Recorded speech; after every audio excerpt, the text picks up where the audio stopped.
Yo, what's going on guys? HyperX here. Welcome back to another video for Monster Hunter Rise Sunbreak. And in this one, I want to put together a fun video on the top 5 vampiric monsters that I would like to see in Sunbreak. Now that we've had the expansion revealed, and we've of course seen from the reveal trailer that the game seems to have this sort of gothic vampiric theme to it, at least from the first trailer they've shown, then it kind of got me thinking, what kind of monsters could we see return? Because of course every time there is an expansion, while there will be new monsters, there will also be returning monsters.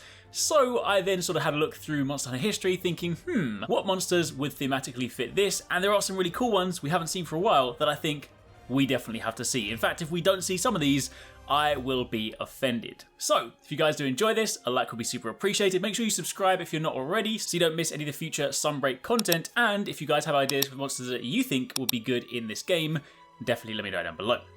Now to begin with, in at number 1, it is Gorma Gala.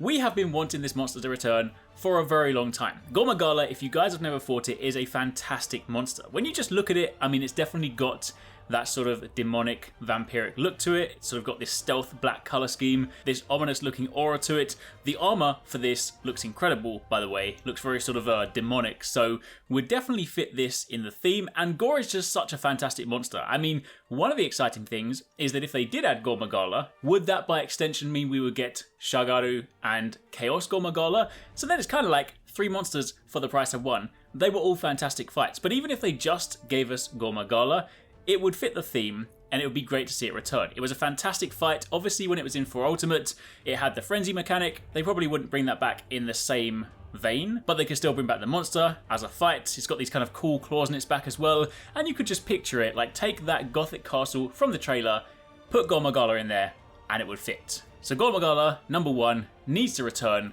Hashtag free Gore. Capcom, you've kept it locked up long enough, it needs to return.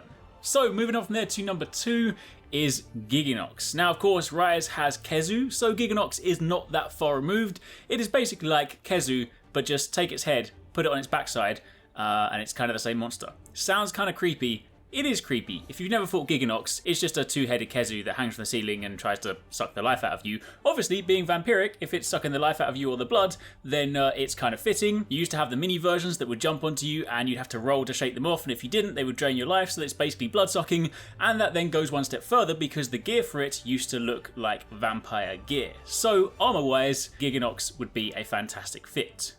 Now moving on from there to number 3, it is Valhasak. Valhasak is obviously number 1 vampiric monster. You look at it, of course, introduced in Monster Hunter World, it had the sort of rotting flesh. I mean, maybe it's more zombie than it is vampire, but regardless, it definitely fits. It looks ominous. Again, you could put it in a castle and it would not look out of place.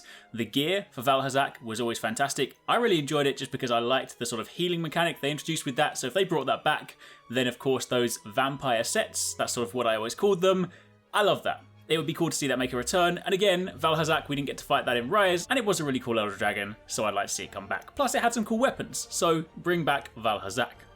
Then moving on from there to number 4, Yangaruga. Now, Yangaruga, armor-wise, maybe it doesn't fit too much because it's kind of just like a purple Yankaku, so it doesn't necessarily look the same. However, if we speak about the monster specifically, the sort of red glaring eyes, especially if you have the one-eyed Yangaruga with the sort of slash across it, that definitely looks very ominous. It's kind of got that sort of bat or gargoyle kind of look to it, and it's always been sort of creepy. The dark purple color scheme, again, would fit in very nicely. In terms of the overall sort of monster spectrum, Yangaruga's not always been the most exciting. However, thematically, I do think it fits quite well, and it would be nice to see. Then moving on from there to number 5, the final monster, I do have a couple of bonus mentions, but number 5, the fearsome, the most scary monster out there, Paulum. Nani? Now you might be thinking, wait a minute, what the hell are you talking about? Technically speaking, Paulum is a bat, or part bat. It's like bat combined with a rubber ring from like a swimming pool so you don't drown. Either way, Paulum. It's a bat. Now, if you want to be more thematically accurate, you could say Nightshade Paulum, because of course it's got the black colour scheme, but regardless, it's a bat. You find bats in gothic castles, you find bats in vampire stuff, so that's effectively my main connection. It might not be the most exciting monster, the armour definitely doesn't fit, but the monster, technically speaking, does. Now, I did say I've got a couple of bonus mentions. I don't necessarily think this one will make it, because often when you have these large-scale monster fights, they tend to just stay in the game they were created, but Nikakos definitely has that sort of vampiric feel to it, that sort of zombie feel to it, because the whole ethos behind it is that it would basically use the skulls of dead monsters. That was a fantastic fight. I really liked that. The armor for it was incredibly awesome, and just in general, it was such a spectacle. However, again, because it was one of those sort of huge siege-style battles, they very rarely sort of tend to bring those back, so I wouldn't necessarily see Nakarkos making a return, but it would still be kind of cool. And outside of that, I would also say Nosilla. Since, of course, we do now have a spider monster in Rise, it wouldn't be too far removed. Nosilla, of course, wears the skin of other monsters on its back, so again, it's got that sort of zombie, creepy look to it, and having a spider hanging upside down in a castle would be kind of fitting.